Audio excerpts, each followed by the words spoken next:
Genesis 3:16-19. Sinabi niya sa babae, "Pararamihin ko ang paghihirap mo sa iyong paglilihi. Manganganak kang may paghihirap, ngunit ang iyong pagnanais ay para sa iyong asawa, at siya ang mamumuno sa iyo."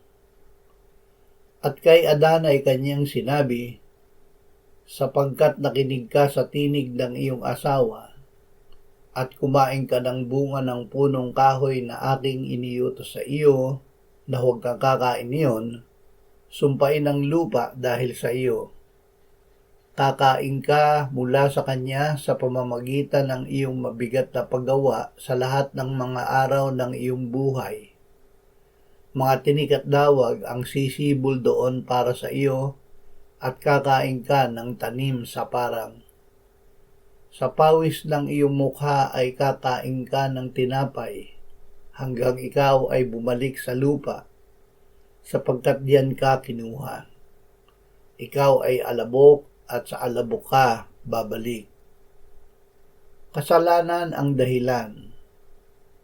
Ang dahilan ng ating mga paghihirap at kapighatian ay kasalanan.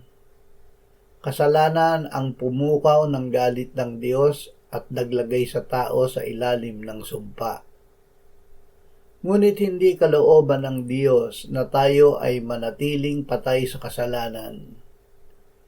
Ito ay dahil sa kanyang pag-ibig na pinatunayan niya nang si Kristo ay namatay para sa atin noong tayo ay mga makasalanan pa. At kung noong tayo ay mga kaaway pa, ay ipinagkasundo tayo ng Diyos sa kanyang sarili sa pamamagitan ng dugo ni Kristo. Lalo ngayon ay ililigtas niya tayo sa pamamagitan ni Kristo na muling nabuhay at ngayon ay buhay.